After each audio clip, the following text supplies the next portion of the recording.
Telugu cinema తగ్గేదేలే అన్నట్లుగానే 2024 సాగింది. విజయాల శాతం తక్కువే అయినప్పటికీ కొన్ని చిత్రాలు సాధించిన వసూళ్లు తెలుగు సినిమా స్థాయిని పెంచాయి. 1700 కోట్లతో 'Pushpa the rule' box office rule చేసింది. యువ హీరోలు తేజ సజ్జా, హనుమాన్, కిరణ్ అబ్బరం కా చిత్రాలతో మంచి విజయాన్ని అందుకున్నారు. ఇంకా నూతన తారలతో వచ్చిన సినిమాలు ఆకట్టుకున్నాయి. ఈ ఏడాది తెలుగు తెరపై అనువాద చిత్రాలకు మంచి ఆదరణ దక్కింది. తమిళ చిత్రాలు రజనీకాంత్ 'వేటయాన్ ది హంటర్', విజయ్ సేతుపతి 'మహారాజా', శివకార్తికేయన్ 'అమరన్', కార్తీ అరవింద్ స్వామిల 'సత్యం సుందరం', విక్రమ్, తంగలాన్, ధనుష్, రాయన్, విజయ్, ది గోట్ ఇంకా ఎన్నో చిత్రాలకు తెలుగులో ఆదరణ దక్కింది. ఈ ఏడాది తెలుగులో మలయాళ చిత్రాల హవా కూడా కనిపించింది. తెలుగు సినిమా అసలు సిసలైన పండగ సంక్రాంతితో ప్రారంభమవుతుంది. ఈ పండగకి వచ్చే పెద్ద చిన్న సినిమాలతో థియేటర్లు కలకలలాడిపోతాయి. అలాగే 2024లో సంక్రాంతికి వచ్చిన సినిమాలతో థియేటర్లు పండగ చేసుకున్నాయి.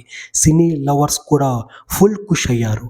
ఈ ఏడాది సంక్రాంతి పండగకి మహేష్ బాబు 'గుంటూరు కారం', తేజ సజ్జా 'హనుమాన్', వెంకటేష్ 'సైంధవ్', నాగార్జున 'నా సామిరంగా' వరుసగా విడుదలయ్యాయి.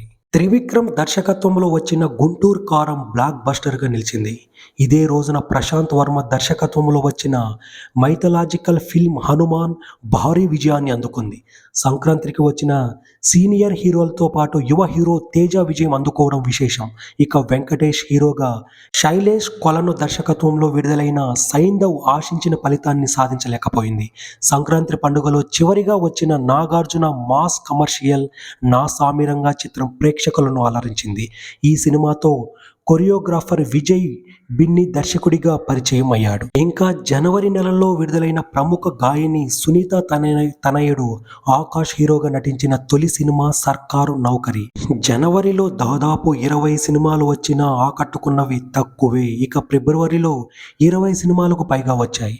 కుల వివక్ష నేపథ్యంలో సుహాస్ హీరోగా నూతన దర్శకుడు దుష్యంత్ కటికనేని తెరకెక్కించిన 'అంబాజీపేట మ్యారేజీ బ్యాండ్'కి కొద్దిపాటి ప్రేక్షాదరణ దక్కింది. ఏపీ మాజీ ముఖ్యమంత్రి జగన్మోహన్ రెడ్డి జీవితంలోని కొన్ని ముఖ్య సంఘటనల ఆధారంగా రూపొందిన 'యాత్ర 2' ప్రేక్షకులను అలరించింది. ఈ చిత్రంలో దివంగత మహానేత వైఎస్ రాజశేఖర రెడ్డి పాత్రలో మమ్ముట్టి, వైఎస్ జగన్మోహన్ రెడ్డి పాత్రలో జీవా నటించారు.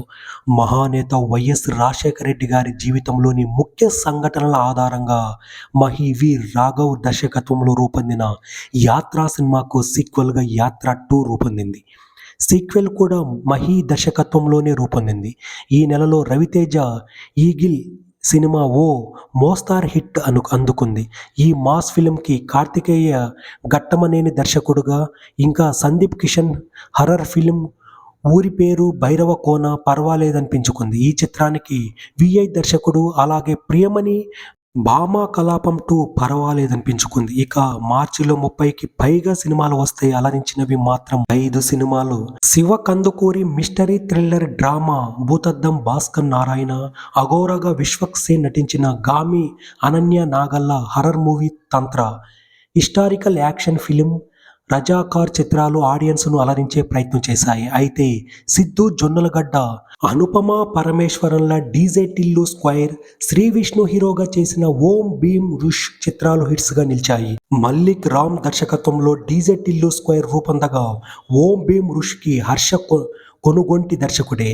ఇదే నెల ఆరంభంలో వచ్చిన దర్శకుడు రామ్ గోపాల్ వర్మ 'వ్యూహం' చర్చనీయాంశమైంది. ఏప్రిల్లో థియేటర్స్లోకి వచ్చిన చిత్రాలు 20 లోపే. పరశురామ్ దర్శకత్వంలో విజయ్ దేవరకొండ నటించిన 'ఫ్యామిలీ స్టార్' ఓ మోస్తరుగా అలరించింది.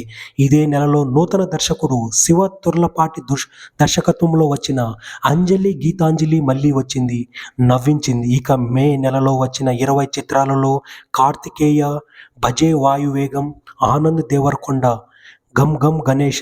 జూన్లో దాదాపు 25 సినిమాలు రాగా అందరి దృష్టి 'కల్కి 2898 AD' సినిమాపైనే నిలిచింది. ప్రభాస్ హీరోగా నాగ్ అశ్విన్ దర్శకత్వంలో రూపొందిన 'కల్కి' ప్రపంచవ్యాప్తంగా 1000 కోట్లకు పైగా గ్రాస్ కలెక్షన్ సాధించింది. ఇదే నెలలో వచ్చిన సుధీర్ బాబు 'హరోం హర', శర్వానంద్ 'మనమే' వంటివి అంచనాలను అందుకోలేకపోయాయి. ఈ ఏడాది వెండి తెరను మిస్ అయిన సినీ హీరోల్లో చిరంజీవి, బాలకృష్ణ, యువ హీరోల్లో నాగ చైతన్య, రానా, అఖిల్ నితిన్, మంచు విష్ణు, నందమూరి కళ్యాణ్ రామ్, నాగశౌర్య, అడివిశేషు, సాయి దుర్గా తేజ్, నవీన్ పొలిశెట్టి, బెల్లంకొండ సాయి శ్రీనివాస్, వైష్ణవ్ తేజ్ తదితరులు ఉన్నారు.